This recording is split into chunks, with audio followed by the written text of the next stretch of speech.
G seven summit में PM Modi से मुलाकात के बाद अपने देश में जस्टिन ट्रूडो ने क्या कहा है, जानेंगे क्या है मामला। तो वहीं दूसरी तरफ राफेल के पास इतना ऑर्डर आया कि आखिरकार राफेल को फैसला लेना पड़ा है। जियोपॉलिटिक्स में बहुत कुछ चल रहा है, हमेशा की तरह जानने को मिलेगा बहुत कुछ। आइए जानते हैं इन खबरों को विस्तार से। इटली में हुए जी7 शिखर सम्मेलन में भारत के पीएम नरेंद्र मोदी और कनाडा के प्रधानमंत्री जस्टिन ट्रूडो की मुलाकात हुई। दोनों देशों में बीते कुछ महीनों से तनातनी देखी जा रही है। ऐसे में दोनों नेताओं की बैठक पर खास तौर से निगाह थी। सम्मेलन के बाद कनाडा के प्रधानमंत्री ने भारतीय पीएम के साथ अपनी बातचीत के बारे में बात करते हुए कहा कि वो इस पर ज्यादा जानकारी नहीं देंगे। हालांकि उन्होंने ये जरूर कहा कि मोदी के साथ उनकी महत्वपूर्ण और संवेदनशील मुद्दे पर चर्चा हुई है। साथ ही उन्होंने भारत के साथ मिलकर काम करने के कनाडा सरकार के प्रतिबद्धता पर भी जोर दिया। जी7 शिखर सम्मेलन के मौके पर पीएम नरेंद्र मोदी के साथ बैठक पर कनाडाई प्रधानमंत्री जस्टिन ट्रूडो ने कहा कि मैं इस महत्वपूर्ण और संवेदनशील मुद्दे की डिटेल में नहीं जा रहा हूँ,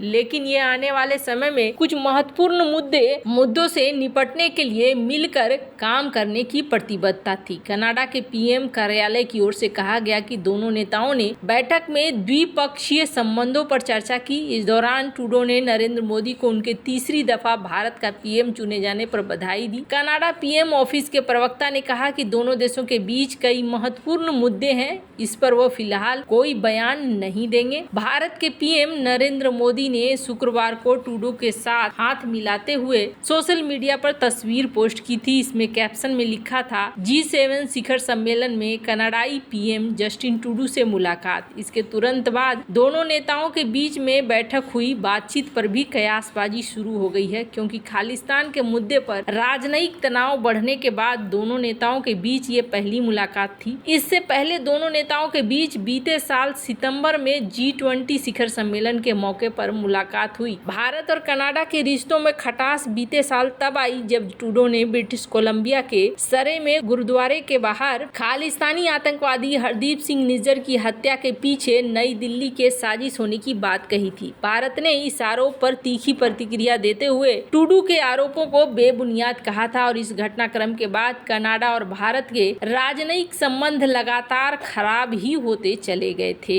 इसके बाद भी कई ऐसे मौके आए हैं जब जस्टिन ट्रूडो खालिस्तान समर्थकों के साथ दिखे हैं। इसने दोनों देशों के रिश्ते पटरी से उतार दिया है। जहां एक तरफ ये सब कुछ चल रहा है, तो वहीं दूसरी तरफ फ्रांस के एरोस्पेस कंपनी दसॉल्ट एविएशन के पास लगातार राफेल लड़ाकू विमानों का ऑर्डर बढ़ता जा रहा है। इस कारण वो अपना प्रोडक्शन बढ़ाने में लगी है। ग्राहकों की लगातार बढ़ती मांग के कारण वो हर महीने लड़ाकू विमानों का उत्पादन 2 से 3 यूनिट प्रति माह बढ़ाने का प्लान कर रही है। फ्रांसीसी अखबार ले ट्रिब्यून की रिपोर्ट के अनुसार दसॉल्ट एविएशन के सीईओ एरिक ट्रैपियर ने कहा है कि कंपनी बढ़ती मांग को पूरा करने के लिए मासिक रूप से 4 राफेल लड़ाकू जेट का उत्पादन करने की क्षमता रखती है। ट्रैपियर ने कहा कि हम 2020 में 1 यूनिट से भी कम थे, जो कि महत्वपूर्ण है। अब 3 इकाई की ओर बढ़ रहे हैं। वर्तमान में हम 2 इकाई में हैं। दसॉल्ट एविएशन प्रोडक्शन 3 यूनिट प्रति माह तक ले जाना चाहता है। इस साल अकेले ही 18 राफेल जेट का ऑर्डर मिला है। इससे पहले 2023 में 60 ऑर्डर और 2022 में 92 ऑर्डर शामिल है। विदेशों से आने वाले ऑर्डर के अलावा दसॉल्ट एविएशन को फ्रांसीसी वायुसेना से भी ऑर्डर मिले हैं, जो राफेल लड़ाकू जेट खरीद रहा है। जनवरी की शुरुआत में फ्रांस ने पुष्टि की थी कि वो 42 राफेल जेट खरीदने के लिए 5.5 अरब अमेरिकी डॉलर खरीदेगा। फ्रांसीसी वायुसेना के लिए अतिरिक्त Rafale jet future combat air system कार्यक्रम की प्रगति के बारे में फ्रांसीसी सांसदों की ओर से व्यक्त की गई चिंताओं के बीच में आया था। एक फ्रांसीसी जर्मन संघ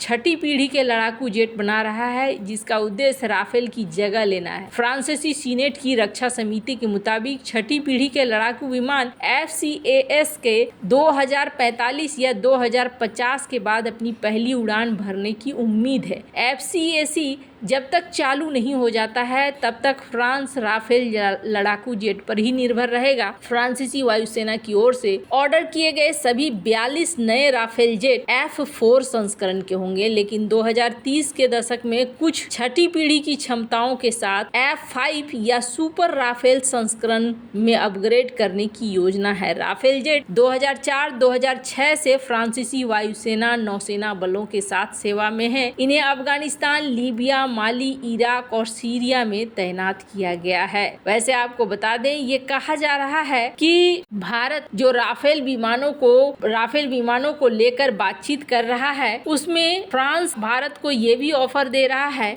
कि हम आपके ही देश में इसका निर्माण कर सकते हैं और आपके ही देश में एक प्रोडक्शन लाइन को भी खड़ा कर सकते हैं। 114 फाइटर जेट एक बड़ी संख्या है और ऐसे में 26 मरीन फाइटर जेट की बात हो रही है। हालांकि जो इसका दाम काफी बढ़ा हुआ दिख रहा है और यही वजह है कि अभी दो आपस में भिड़ रहे हैं। एक तो राफेल है और दूसरा है यूरोफाइटर। जर्मनी के रामस्टीन एयरबेस का आसमान 6 जून को जेट इंजनों की गड़गड़ाहट से चौंधिया रहा था, क्योंकि 3 दर्जन से ज्यादा नाटो लड़ाकू विमान एक दिलचस्प अभ्यास में लगे हुए थे। ये जंग थी कि कौन किस पर भारी पड़ रहा है, क्योंकि जीतने वाला जेट अरबों डॉलर की डील हासिल कर सकता है। आसमान का बादशाह बनने की जंग में यूरोफाइटर टाइफून और दसॉल्ट राफेल भी शामिल थे और ये दोनों ही 4.5 जनरेशन के फाइटर जेट हैं जिन्होंने युद्ध के मैदान में अपने झंडे गाड़े हैं। इस अभ्यास में 37 विमानों ने भाग लिया था, जिसमें चौथी 5वीं पीढ़ी के लड़ाकू विमान शामिल थे। टाइफून और राफेल ने 10,000 फीट से ज्यादा की ऊंचाई पर एक दूसरे के करीब युद्ध किया।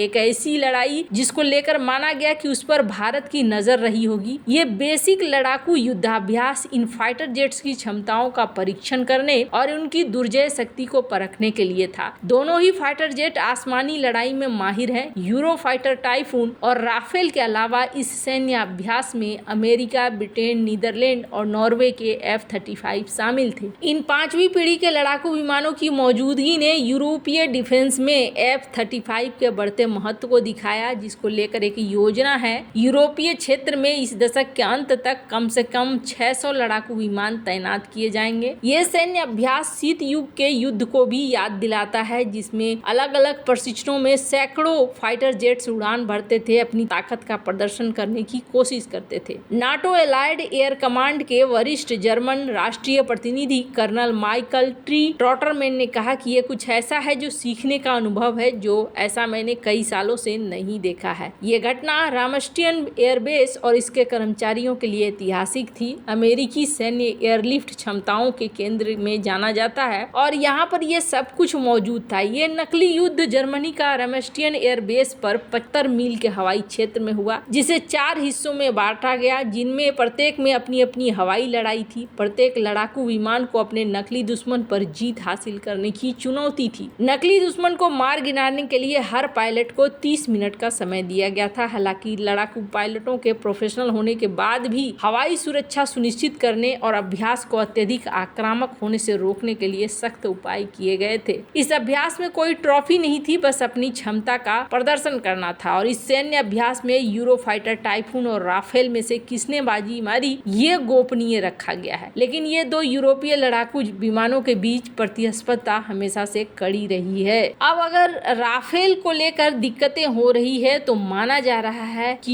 यूरोफाइटर को भी देखा जा सकता है। वैसे आपको क्या लगता है, इन सब मामले में आपकी क्या राय है, कमेंट कर जरूर बताएं। जल्द मिलते हैं अगले वीडियो में नई खबर के साथ।